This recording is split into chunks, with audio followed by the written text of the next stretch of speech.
Mesdames et messieurs, c'est un réel plaisir de vous retrouver dans le cadre de ces magazines de sensibilisation contre la pollution et autres déchets plastiques dans la ville de Goma.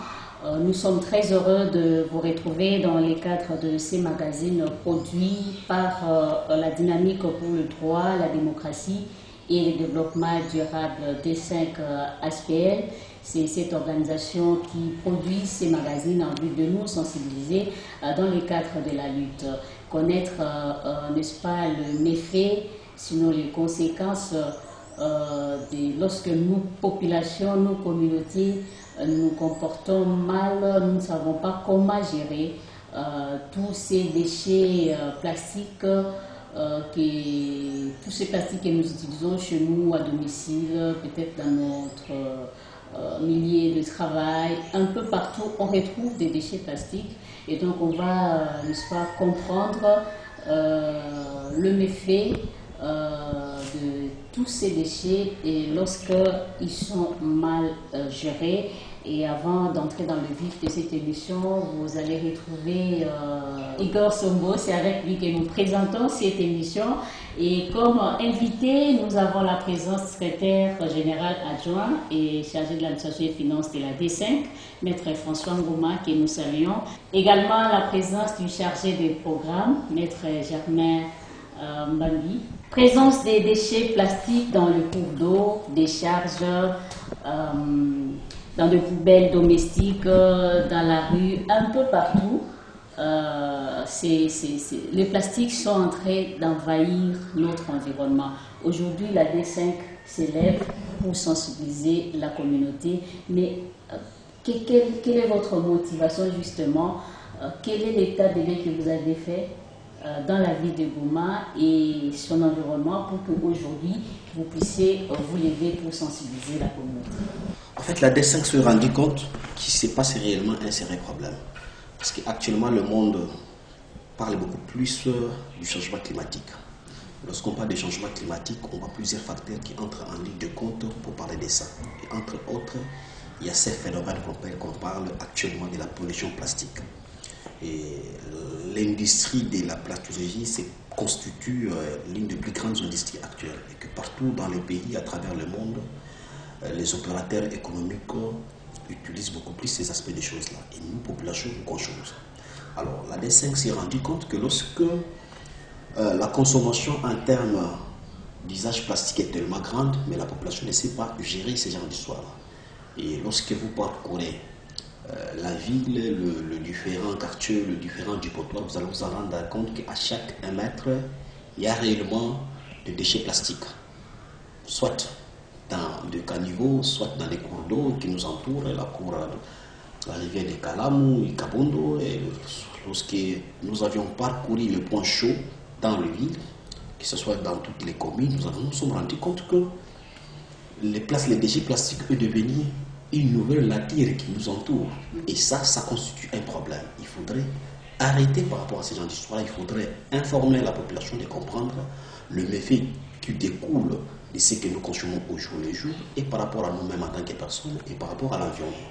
Voilà les constats que nous avions faits et que nous nous sommes dit qu'il faudrait partager les analyses que nous avions menées, les constats que nous avions faits pour interpeller les gens comment avoir une attitude beaucoup plus responsable par rapport à ça, mais aussi du côté des autorités qui réglementent, qui régulent les secteurs étatiques dans ce pays. Merci, Maître Germain. Mesdames et messieurs, le problème, il est réel. Et cette problématique de gestion des déchets plastiques dans notre environnement,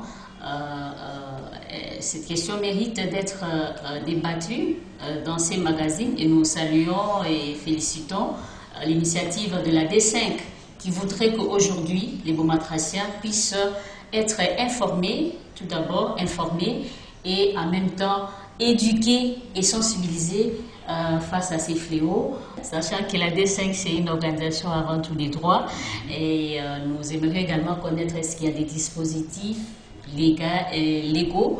La législation congolaise prévoit quelque chose en matière de gestion justement de l'environnement et spécialement lorsque nous parlons des déchets plastiques. Quels sont les dispositifs que la loi congolaise, la législation congolaise prévoit pour que cette population, moi je suppose qu'elle est peut-être ignorante, et lorsqu'on entend les autorités dire à la population, voilà, tout bouteille à plastique, tout ça, sachet et consorts, mais est-ce que cette communauté sait qu'il existe des textes légaux qui régissent justement cette question et que ce n'est pas pour les embêter que parfois les autorités leur disent voilà, il faut éviter ça, ceci, cela, et vous-même aujourd'hui, vous vous levez pour combattre ces fléaux. Je crois que les cadres légaux congolais, l'arsenal juridique congolais prévoit un certain nombre de textes par rapport à ça qui réglementent les questions. Mais le plus important, moi je pense que ces textes légaux-là ne vont pas nécessairement être connus par la population, mais plutôt par les opérateurs économiques qui en sont responsables par rapport à la prolifération de la production de plastique. Mais sur le plan légal, ce que je pouvais être en mesure de dire, lorsqu'on parle de l'environnement, il y a l'article 53 de la Constitution, qui est l'article phare, qui voudrait que toute personne qui vive dans un environnement sain et approprié, qui puisse respirer de l'air sain par rapport à tout ça. Donc ça c'est l'article phare, mais il y a aussi les articles 54 et 55 de la Constitution qui définit un certain nombre de mécanismes lorsque les opérateurs économiques qui voulaient installer des usines de fabrication de ces histoires-là, qui pourraient avoir des conséquences sur l'environnement, déterminent un certain nombre de mécanismes par rapport à ça. Ça sont les articles 54 et 55, parce que l'article 55 parle de l'éventuelle pollution sur les eaux, sur les mers continentales par rapport à ça. Et l'article 54 parle de fabrication des usines en plein centre-ville, tel que par exemple ce que nous voyons par exemple dans la route de Mwandala. Est-ce que sur ces entreprises-là, telles qu'elles implantées là, pour polluer l'environnement, il y a des dispositions légales qui prévoient par rapport à ça. Et il y a en 2011, il y a la loi portant principes fondamentaux sur l'environnement. Donc c'est la loi phare qui réglemente les questions de l'environnement. Mais il faut être précis là-dessus, Madame Lana. La Constitution en soi de notre pays en vigueur telle que modifiée en 2011 ne cite pas nommément les plastiques. Mais les quelques principes généraux que la Constitution énumère là ont des conséquences sur les plastiques. Et lorsque vous lisez la Constitution, il y a plusieurs, la loi de 2011 portant principes fondamentaux relatifs à la protection de l'environnement. Là également, cette loi-là, c'est une loi très très importante pour la protection de l'environnement parce que c'est une loi qui énonce plusieurs principes se rapportant à la protection de l'environnement. Les cœurs de principes qui sont déjà adoptés au niveau international et qui sont incorporés dans cette loi-là. Il y a le principe de pollueur-payeur, il y a le principe de construction protective, il y a le principe des EUT, des études de facteurs environnementaux, il y a plusieurs points.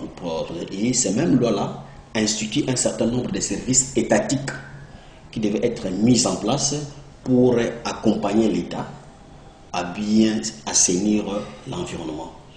Et il a été désigné pour que cette loi-là soit également effective un certain nombre de décrets qui devaient être pris pour la création de chaque service, par exemple l'hygiène, l'Agence nationale pour l'environnement, l'Agence nationale pour ce qui est la présentation des déchets plastiques, le recyclage, tout ça. Mais puis malheureusement, jusqu'à ce jour, plusieurs décrets souffrent encore, qui ne sont pas encore pris. Le quelques paix qui sont pris par les gouvernements et qui sont mis en œuvre, ce service-là n'a pas de moyens pour bien fonctionner afin d'atteindre les objectifs pour lesquels ils ont été animés. Sauf seulement en 2017, le Premier ministre Tshibala avait pris un décret, le 30 décembre de 2017, qui portant interdiction de tout ce qui est commercialisation, production, importation, exportation de tout ce qui est produit plastique. C'est ce qui est énuméré dans son article premier. Mais bon, nous ne savons pas les contrastes qui jouent dans ces décrets-là.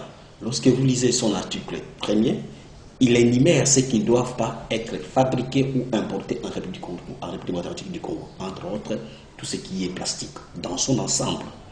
Mais lorsque vous venez dans son deuxième article, il y a contradiction par rapport à ça. C'est-à-dire l'article énumère qu'ils ne sont pas concernés par l'article premier, les plastiques de boissons non alcoolisées, les plastiques de bouteilles d'eau, les plastiques de produits pharmaceutiques, et tout ça. Alors que nous le savons très bien, la plus grande quantité de déchets qui jaillit dans la nature, qui jaillit dans les mers, que la population utilise au jour le jour, et cette catégorie qui a été exemptée.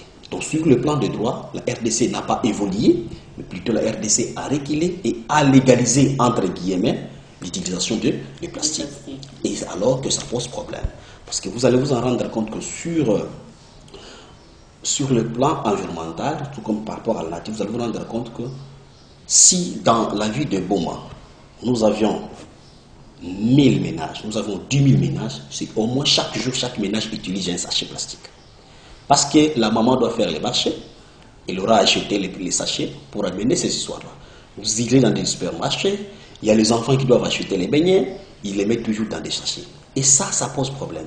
Et quelle est la manière que nous gérons après avoir utilisé le plastique? Là, cette politique-là n'est pas de problème. Donc, on risquera d'avoir dans la nature plus des sachets plastiques que d'arbres. Parce qu'au moins, si un sachet plastique est consommé dans 10 000 maisons, là, je ne crois pas que le jour où on aurait produit 10 000 arbres par rapport à ça. Et ça pose problème. Surtout comme on risquerait aussi d'avoir plus de plastique dans la mer que les poissons. Donc, lorsque vous allez pêcher plus les plastiques, et ce qui pose problème. Et ça, c'est seul les cadres juridiques responsables qui pouvaient être en mesure d'atténuer le problème. Parce que d'abord, les plastiques ne sont pas biodégradables. Lorsque vous utilisez un sachet plastique ou une bouteille plastique, pour que ça puisse se décomposer, ça peut faire même 400 ans, 4 siècles. Et ça pose également problème par rapport à ça. Donc, sur le plan de droit, la RDC n'a pas évolué, c'est vrai. Un certain nombre de dispositions légales existent qui réglementent la question, mais de façon corrective et restreinte, nous ne sommes pas encore là. Donc nous invitons les gouvernements congolais et les législateurs congolais de mieux faire les choses au lieu de nous venir avec la loi qui parle sur la dot, alors qu'il y a des questions plus importantes qui sont tellement imminentes pour éradiquer un certain nombre de problèmes. Alors face à cette incohérence des dispositions telles que notre législation le prévoit, mais aussi ces décrets de 2017 qui dit une chose et à la fois son contraire, n'est-ce pas là un élément qui fait qu'aujourd'hui, au-delà de toutes les stratégies que les quelques autorités, parce qu'il y en a quand même qui sont impliquées pour amener la communauté à lutter contre l'insalubrité due aux déchets plastiques, n'est-ce pas cette disposition qui fragilise un peu les quelques actions initiées pour lutter contre ces fléaux? Ce que je pouvais être en mesure de dire, c'est supprimer carrément l'article D. Parce qu'il y a plusieurs États qui ont par exemple interdit l'accès dans leur territoire tout ce qui est plastique. Comme par exemple, je parle du Rwanda, lorsque vous allez à Kigali, vous ne verrez pas ça. Et d'ailleurs, l'Union européenne est en train de mettre des mécanismes en place pour que vers la fin de cette année et début de l'année prochaine, qu'il n'y ait plus de plastique par rapport à ça. Et pour amener par rapport à ça, c'est le législateur, c'est l'État qui réglemente la vie nationale d'un pays. C'est à l'État de prendre des dispositions. Donc, l'État doit être en mesure d'interdire tout ce qui est importation, exploitation, fabrication, production et commercialisation de ces produits plastiques. Parce que la population en soi ne serait pas exactement à mesure de tout ça.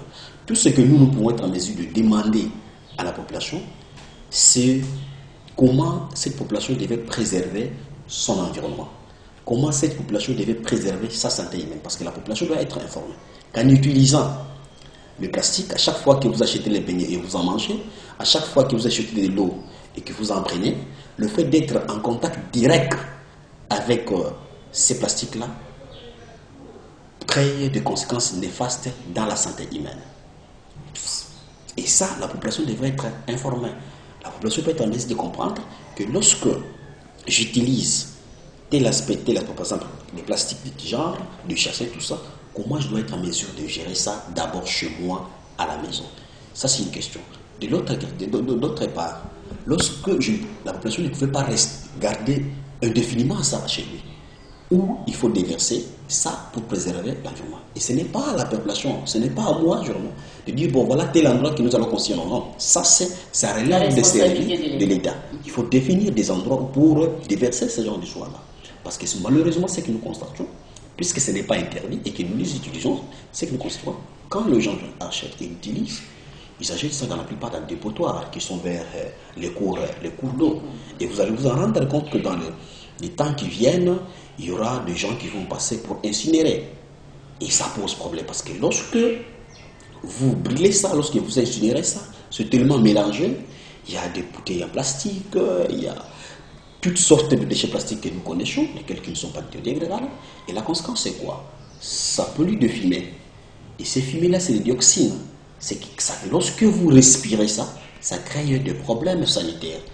Mais par rapport à la nature, puisque dans le plastique, dans sa formule chimique, on y trouve des polymères qui est une macromolécule enchaînée de carbone au sein desquels on trouve du pétrole avec une micromolécule appelée naphtha, c'est du pétrole. Et lorsque se décompose là par le feu de la chaleur, tous ces liquides qui se produisent là s'enfoncent sur la terre. Toutes les cultures qu'on pourrait se retrouver dans cette zone-là auraient à avoir des effets par rapport à ça. Ça ne pouvait pas être en mesure de produire normalement. Et si moi, je mange quelque chose, par exemple, bon, les ndunda que nous utilisons toujours là, tous les légumes, parce que dans la plupart des cas, c'est fabriqué dans ce genre d'endroits-là, parce que la population cherche là où il y a la fertilité, qui malheureusement ne constitue pas nécessairement une fertilité. Lorsque vous en prenez, vous en mangez, vous prenez également du pétrole dans vous là, sans pourtant s'en rendre compte. Et ça pose également problème. Donc, lorsque vous brûlez tout ça, ça a aussi des effets avec la couche d'ozone. Puis finalement, il y a des fortes chaleurs, tout ça. Mais nous, population, nous n'en rendons pas compte. Alors la meilleure des manières, puisque c'est l'État qui règle le secteur de la vie nationale, c'est à l'État de prendre des dispositions. Parce que moi, je trouve, en tant que juriste, je trouve incompréhensible que vous interdisiez au premier article et que au deuxième article, vous autorisez la plus grande catégorie, parce que les boissons alcooliques en République démocratique du Congo, ce n'est pas avec des bouteilles plastiques. C'est simplement les boissons non alcoolisées qui nous utilisent avec du plastique. Lorsque vous faites un exercice, prenez simplement le lundi, vous prenez les centres-villes, les commerçants qui viennent du Mayombe là-bas, qui viennent acheter, ils soient là. Lorsque vous allez vers là où se retrouve d'abord la chaîne, lorsque vous êtes vers Nat, vous allez voir le nombre de bouteilles de plastique qui sortent là, soit des jus, tout ça. Les paquets de ça, et vous n'en avez pas l'idée. Et dans tous les caniveaux du centre-ville, vous en voyez. Et ça, c'est une préoccupation. C'est une préoccupation. Et c'est l'unique manière, c'est le cadre légal. Mais qui, malheureusement, pour l'instant, le cadre légal ne nous donne pas des solutions appropriées pour endiguer les phénomènes. Puis, malheureusement aussi, la population ne comprend pas exactement comment il devrait être en mesure de gérer, avoir une politique pour la gestion de ces plastiques-là afin de préserver l'environnement. Mais tout doit commencer par les services étatiques. Mesdames et messieurs, nous poursuivons notre magazine. Nous vous rappelons que nous sommes en présence de Maître François Ngoma, qui est secrétaire général adjoint de l'ONG l'ASBL T5. Également Maître Germain Mbambi, qui lui est chef ou chargé de programme au sein de cette organisation. Laquelle organisation aujourd'hui vient nous sensibiliser face à ces fléaux, la mégestion des déchets plastiques. Il y a beaucoup de déchets, mais nous mettons l'accent sur l'utilisation du plastique et le mode de gestion qui entoure cette utilisation. Maître Germain, merci pour tous ces éléments. Alors, nous allons accorder la parole à Maître François. Face à cette incohérence, parce que déjà on se rend compte que au niveau de l'État, il y a un problème. Quand déjà la législation n'est pas cohérente, et j'imagine cette population, qu'est-ce qu'elle doit faire? Nous aimerions par moment aussi parler en langue, puisque c'est une sensibilisation. Cette communauté qui nous suit, qu'est-ce qu'elle peut faire à son niveau pour qu'elle aussi puisse contribuer d'une manière ou d'une autre, en attendant peut-être qu'il y ait des politiques efficaces prises ou mises en place par l'État qui puissent aider à parvenir justement à lutter contre la mégestion ou l'utilisation des déchets plastiques. Cette communauté, qu'est-ce qu'elle doit faire? Parce que déjà la loi elle-même, elle n'est pas cohérente. Merci madame pour la parole que vous m'accordez. Et mon gars Valentin Rutuba, que mama metadila ni nsiku ya kileka pangi Germain mekatuka tuba ke nsiku ya nene constitution ya bwala beto kena utubila mama metadila kizunga environnement mais nsiku ya nene na mama metadila ba plastique ya ikele sauf décret na bakaka premier ministre Tshibala il n'a pas tout bapé dans le coup c'était une loi laconique parce que ya na siku ngo bagana kupekisa kutekisa kusadila bamu ina nyoso kele basashe to ba plastique mais na kisika nkaka ba mutuba ke mwandambu ya babima beto lenda ka sadila basashe avant de kupesa mvutu na kivuna nimepesa samo ina population fana sala betri banete to kupesa kiyekwa na batu ina pona makana nkango samba kwenda na inzo kimzonzolo ba député bagena kiyekwa nene. Ils ne doivent pas seulement être là sans batailler la mamétada ba émolima ya bao mais ba fonaka nata minsiku ina ke bungisa population nyonso na mamétadi la utilisation et ba sachet. Donc il faut que batala ike mutindo ba naka proposer minsiku ça on a pour corriger décret ya premier ministre Sibana ya ko rodia kafe kuvuana batu baka kisika ina bake mwa madusu ina bake bimina ça na kokotisa ba sachet to ba plastique na isi ya beto ça muna nkangu betu fonaga vilo la mayele ça na kutuba veke ngeme suma maza ngeme kuno maza ngeme loza sachet to ntutu ina ngeme nuina maza kisika nyoso ina ngekele betu fona zabati mtoto ya betu kele la terre ya keka kamosi betu ngazaba ve inki mutini betu fonaga sadila yao betu fona vwana na isi ya ntoto ya belumu ke kuza kivana pase mingi sana na betu na yao nkangu fwana tula nyonso ina mefanana samunti betu kwa kutani na kizunga betu diamu ni tunana sana betu lenaka ve kuloza basashe to mintutu ya bamaza mintutu ya mafuta ina bekesa sadila bisika nyonso ina betu fanaga vwana yao. Donc il faut betu vwana na politique mosi ya mbote betu saba iki mutini betu lenaka tania kizunga betu na kulundaka basashe pe kana bafumu aluyalu me monisa betu kisika betu lenaka kona pesa basashe na to ba plastique ina betu ke bana kunata yana musika ina bafumu aluyalu ke monisa betu betu koka kupesa yao. C'est vrai, nous avons suivi avec une attention soutenue ces interventions. Ici, nous voulons revenir sur les propos de Maître Germain au début, lors de son introduction par rapport à la deuxième question qui a été posée. Il a beaucoup insisté sur toute personne a le droit, bien sûr, à un environnement sain, propice à son épanouissement intégral. Nous avons compris ça, mais aujourd'hui, beaucoup ignorent ce qu'ils doivent faire pour garder l'environnement sain. Et aujourd'hui, vous sensibilisez, n'est-ce pas, un petit retard parce que nous sentons ça et là, il y a la pollution des plastiques. Et de l'autre côté, Maître François interpelle les députés qui devraient faire quelque chose par rapport à cette nécessité de la réforme de la législation autour des plastiques, et à la population, c'est changer le comportement pour savoir mieux utiliser le plastique, donc passer à une bonne utilisation du plastique. Alors, est-ce que vous allez vous limiter par des émissions à la télé, radio, où il y a encore des actions qui sont prévues sur le terrain liées à cette lutte contre la pollution des plastiques? Merci beaucoup pour la question. En ma qualité de chargé de programme de la D5, c'est moi qui définis un certain nombre de priorités que l'organisation a, un certain nombre d'activités que l'organisation doit réaliser dans l'avenir.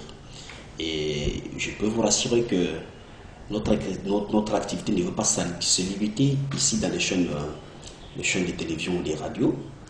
Nous allons passer sur des activités de sensibilisation des masses sur les terrains, échanger avec les communautés, leur parler des conséquences qui découlent de tout ça, mais aussi leur montrer leur part de responsabilité pour maintenir l'environnement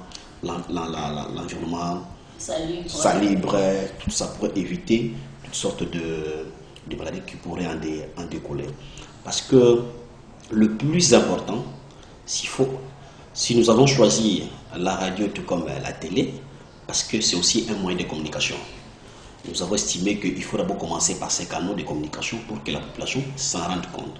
Et que la population de Boma qui nous suit aujourd'hui, à travers là où elle est, dans leur maison, lorsque nous aurons à descendre sur le terrain pour parler sur cette question-là, et comprendront que non, ceux mêmes gens-là que nous avions suivis là, sont maintenant venus sur le terrain pour parler de ça.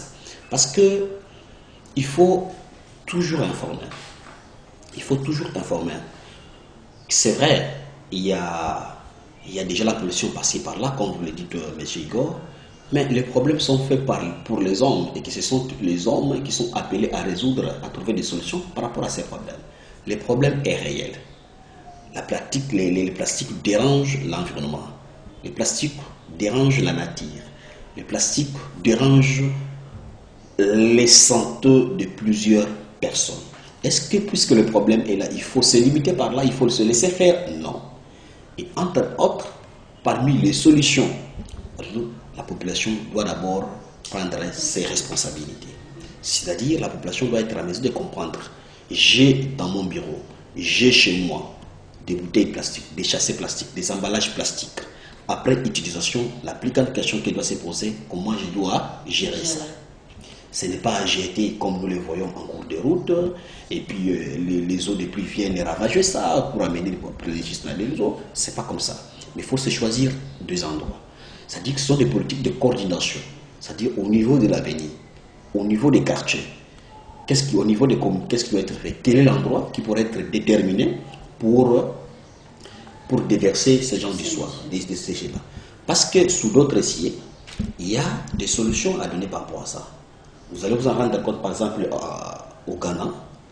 C'est aussi un grand fléau au Ghana, mais il y a deux entreprises à Conakry, à Accra, qui ont été créées pour le recyclage. Lorsque vous achetez, par exemple, une bouteille d'eau de plastique à 1000 francs, on vous dit, cet emballage-là, cette bouteille vide-là, nous en aurons encore besoin. Et vous devez nous les vendre. Par exemple, comme nous, à 300 francs, à 400 francs.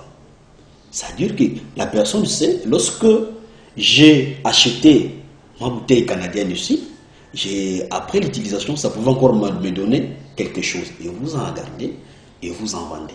Parce que avec le recyclage, le plastique peut aussi être utilisé autrement. Les gens fabriquent, par exemple, des briques. Il y a plusieurs choses qui sont faites par moyen de plastique. Mais nous, dans la ville de Boma, tout comme en République démocratique du Congo, ces gens de pratiques souffrent encore. C'est vrai qu'une chasse, ça peut commencer là, mais bon, les effets escomptés ne sont pas encore là. Alors, puisque maintenant nous ne sommes pas encore à ce niveau-là, il y a à ce niveau de recyclage. Mais il nous revient à nous maintenant de savoir comment. On peut prendre tout ça, parce que lorsque, par exemple, je vois les réalités de Guinée-Conakry, là-bas, qu'est-ce qui s'est passé? ils n'ont pas tellement de sociétés de recyclage.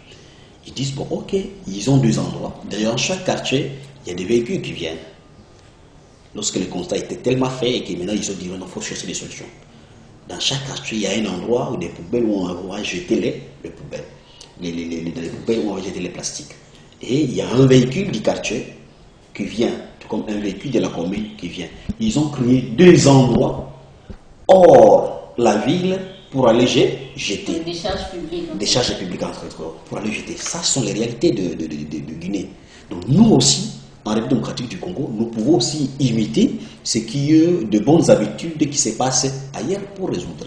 Parce que si des politiques du genre ne sont pas établies par les services étatiques, vous allez garder, même si la population gérait normalement ces plastiques, la population va garder ça jusqu'à quand chez lui. Vous ne dites pas à la personne là où il faut aller déverser ça. Donc la solution sera quoi? Ce sera encore se débarrasser de ce il jette ça dans la nature. Ça n'a pas résolu les problèmes. Voilà pourquoi il faudrait intervenir par rapport à ça. Le chargé des programmes vient de vous dire qu'il y a un chronogramme et toute une politique qui est définie par notre structure. Mais avant d'arriver à ce que nous faisions aujourd'hui, nous avons pris près d'1 année pour des enquêtes, près d'1 année pour un constat. Et nous avons des images qui parlent d'elles-mêmes sur la manière dont nous utilisons les déchets plastiques, les plastiques dans notre ville de Boma. Et après avoir fait le constat, nous sommes à la 2e étape. Et la 3e étape ou la 4e étape suivra. Mais si j'ai repris parole, lorsque vous avez dit, est-ce que ce n'est pas tard? Ce qui est tard, c'est de ne jamais commencer. Lorsque on s'aperçoit de quelque chose qui dérange sa personne, qui dérange la population ou sinon son environnement, lorsqu'on reste bras croisés et on ne fait rien, c'est à ce moment-là que ça devient tard.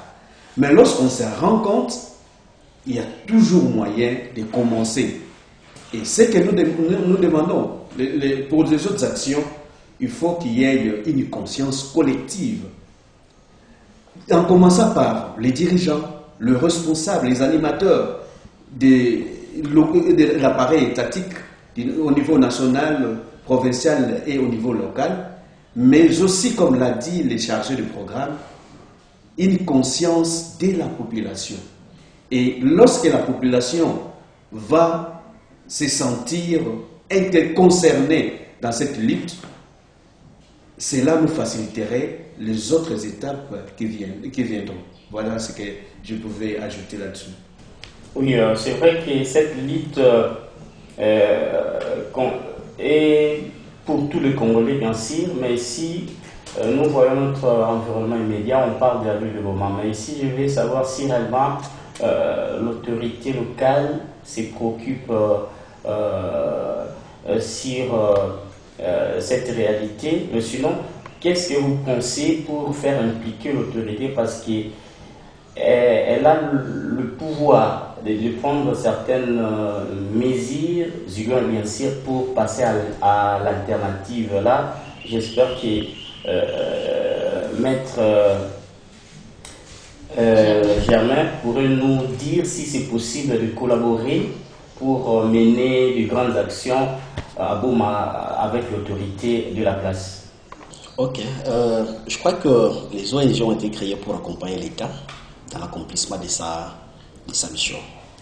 Et avant que nous venions ici, nous avions eu à contacter un certain nombre de services étatiques qui s'occupent du secteur pour savoir quelle est la politique mise en place pour éradiquer le fléau tel que constaté. Mais les réponses qui nous ont été données n'ont pas été satisfaisantes. Mais nous allons devoir rencontrer, dans le cadre de notre mission, rencontrer l'autorité urbaine pour échanger et lui apporter nos préoccupations. Parce que avant que nous n'avons pas rencontré l'autorité urbaine, nous avons rencontré les services habilités, les services appropriés par rapport à ça.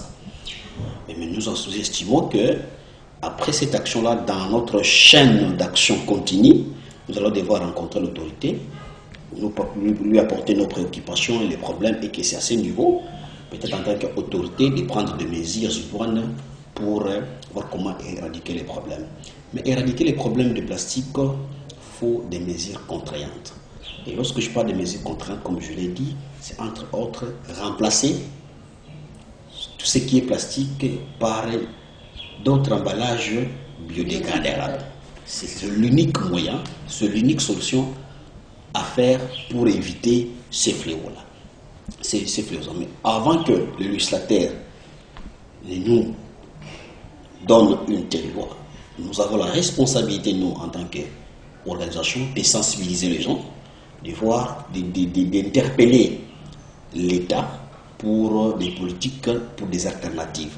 Et lorsque nous parlons des alternatives ici, ce ne sont pas des alternatives parce que la plus grande alternative, c'est ce qui est effet biodégradable, mais les autres alternatives, entre guillemets, nous pouvons être en mesure de dire ici, par exemple, des solutions comme telles que j'ai dit, le recyclage, avoir de décharges publiques, ou lorsque toute personne sait que bon, par rapport à ça, il faut aller jeter ça à tel endroit et l'État entre pas pour ça. Mais sinon, derrière moi, comme nous l'avions dit, les organisations ont été créées pour accompagner l'élection dans l'accomplissement des sanctions. Nous allons échanger avec l'autorité urbaine. Peut-être que l'autorité urbaine pourrait nous faciliter en donnant des instructions aux différents services que nous avions constatés, qui n'ont pas pu collaborer avec la D5 pour la sensibilisation de cette activité. Au moins, peut-être qu'à la prochaine, ils auront la facilité de collaborer et puis faire le travail comme la sensibilisation comme nous venions de le démarrer. J'ai renchéri pour la même question. S'il y a possibilité de collaborer avec l'autorité, nous disons oui. Et si l'autorité locale nous invite parfois dans d'autres matières, nous collaborons. Nous pensons que même si ce qui concerne l'environnement, il y aura toujours collaboration avec l'autorité. Et nous pensons les rencontrer dans les jours qui viennent pour parler, même si M. Germain l'a souligné, que les services techniques n'ont pas voulu assez que nous puissions nous associer à eux ou qu'ils s'associent à nous dans ces combats. Mais la D5 a toujours été ouverte pour collaborer avec les autorités, étant donné que c'est l'autorité ou c'est l'État qui dispose des moyens nécessaires pour atteindre cet objectif. Merci Igor, merci à Maître François et à Maître Germain pour ces éléments qui nous a permis, je crois, nos communautés. Vous qui nous suivez depuis vos maisons, nous vous disons merci de votre attention. Nous sommes en train de chuter par rapport à ces numéros. Quel mode de gestion pour sauvegarder notre environnement? Je crois que d'autres questions, d'autres sujets seront évoqués ou abordés dans d'autres émissions. En une seule, on ne saura pas épuiser tous les paramètres. Mais avant de nous séparer, Maître Germain, nous comprenons que les soucis de la D5, c'est justement offrir à cette communauté un environnement propre, un environnement salubre, propice à son épanouissement, comme la loi le dit, et que vous voudriez que cette communauté, n'est-ce pas, puisse comprendre la vision que vous avez envie de lutter contre ces fléaux. Et cette conscience collective dont fait appel Maître François, je crois que c'est à différents niveaux, parce que nous réalisons déjà dans notre ville, il n'y a pas assez d'entreprises ou d'unités de production, en même temps des recyclages de tous ces productions, en fait, ces plastiques. Et la majorité des plastiques que nous avons, ce sont des productions en fait qui proviennent d'ailleurs, parce qu'à Goma, il n'y en a pas assez. C'est vrai qu'il y a quelques ONG ou quelques SBL qui s'adonnent à la transformation, mais lorsqu'on regarde la quantité, c'est vraiment minime par rapport à ce que nous importons dans notre ville, des productions bien sûr qui nécessitent l'utilisation des emballages plastiques. Pour chuter, peut-être un mot de la fin, et avec le vœu de vous revoir, de vous retrouver dans une autre production, dans un autre magazine pour continuer à éduquer la masse. Merci. Ce que je pourrais dire comme mot de la fin, j'invite la population de la ville de Boma, en particulier, celle du Congo central en général, d'éviter d'utiliser les plastiques. Je l'ai toujours dit, lorsque la conscience est là, c'est possible de vouloir faire quelque chose et de le réaliser. Parce que ce qui y aurait, cette industrie des plastiques, c'est vraiment un poumon économique. Lorsque vous voyez dans tout ce qui se passe, c'est vraiment un poumon économique et c'est difficile pour combattre ça. Mais aussi parce que le taux de consommation de la population par rapport au plastique est tellement très élevé.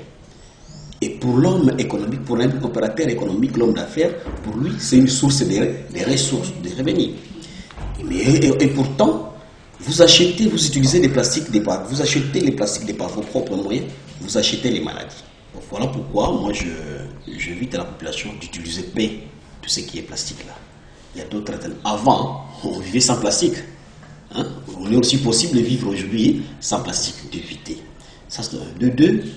J'invite la population de ne pas jeter les plastiques après usage par-ci par-là. Moi, j'ai l'habitude quand je marche, même si j'achète de l'eau, tout ça, tantôt je viens avec au bureau. Partout, j'amène d'abord au bureau là parce que je sais que là où j'ai des poubelles et je saurais comment jeter ça quelque part là. Donc, ce sont des consciences parce que lorsque on ne jette pas ça par-ci par-là et qu'on met ça quelque part pour en jeter, ça nous permettrait d'éviter d'avoir un monde rempli de plastique. Voilà ce que je pourrais dire en termes de mot de conclusion. J'invite cette population-là à utiliser peu. Lorsque le fabricant, le producteur se rendra compte que la consommation diminue et également aussi diminuer la fabrication. Voilà ce que je pourrais dire là-dessus. Merci Maître Germain. Nous accordons la parole à Maître François également pour conclure par rapport à l'entretien d'aujourd'hui. Ndinga tsuka samuna ina metadila manaka ya Kilumba Bubuyai betuke tuba na population na nkango nyusto ya Boma betuku kitadina betuku kikenga ediambu ya metala mutindu ya kusadila basashe ya metala betu nyonso kubanda na bafumu ti na mutu atsuka na kati na nkango samu betu meka kikenga ba inondation ke vona dia ka na mbanza Boma parce que basashe ya quelle cause ya ndene ba inondation na mbanza betu meka kikenga na kusaba kusadila basashe betu ke kitanina na ba maladi mingi ya wina betu vona na lusansu et betu kokape ku sensibiliser baninga ya kaka matondo mingi. Matondo mingi, Maître François, mais c'est pour Nako Adiaka, Maître Germain Boutouba, mais avant on vivait sans plastique. Je me souviens encore, on avait Bapane Bateva. Oui. Tu connais ça, toi? Oui. Tu connais ça? Oui, je suis. Bateva. Nabambamba. Oui. Vraiment. Merci beaucoup à nos deux intervenants. Je nous rappelle, amis auditeurs, amis téléspectateurs, selon les canaux que vous avez utilisés pour, n'est-ce pas, nous atteindre. Merci de votre aimable attention à cette émission. La lutte continue. Nous reviendrons vers vous avec eux pour aborder d'autres questions selon que leur programme tel qu'il a été conçu va évoluer au regard de nombreuses actions, parce qu'ils ont dit qu'il y a beaucoup d'actions qui sont prévues pour que, ensemble, à tous les niveaux, que cette lutte soit commune. Igor? Oui, de notre part, nous laissons tout simplement le faire à dessein pour cette très belle initiative. Vous savez, ceux qui ne sont pas informés sont totalement ignorés de tout. Ils vont ignorer pratiquement tout. Or, ceux qui sont informés sont réellement sécurisés. Donc, nous sommes fiers et nous allons soutenir totalement cette action. Merci à vous, merci à Reddy Lumbu qui a réalisé pour vous cette émission. Vous suivrez ces magazines selon les programmes qui seront indiqués à travers différents médias de la place, mais également en ligne pour vous qui nous avez suivis. En tout cas, grand merci à vous. À la présentation, c'était Nana Madeleine Bungu, Igor Sombo, des journalistes de Boma, amis auditeurs, amis téléspectateurs, la bonne gestion des déchets plastiques, parce que nous continuons jusqu'ici à utiliser les plastiques. Je crois que cette bonne gestion nécessite, comme les intervenants l'ont dit, une prise de conscience collective. Et manga wan batula mikati na keti ya na sachet hein pour y mettre zona et manga kunwa maza kina mtutu wa plastique après ngimi saloza wan ko so place ni manti na kulinga maza donc ayez ce courage cette habitude munge fana baka tapa pe mouchoir hein il est wandi bio des cadavres tu la la sac. Dès que tu te retrouves chez toi, tu peux prendre tous ces déchets et les canaliser dans la place de Mifuanakana. Voilà tout pour aujourd'hui par rapport à ces numéros produits par la dynamique pour le droit, la démocratie et le développement durable des 5 ASBL. Merci pour l'initiative et merci également à vous avec le réel plaisir de vous retrouver très prochainement. Bye. Yeah.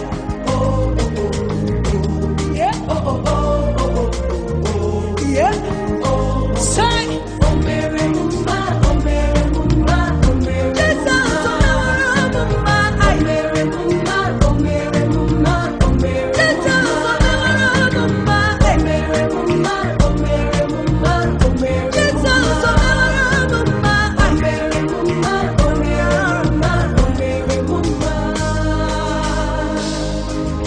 Jesus, the honor of my life.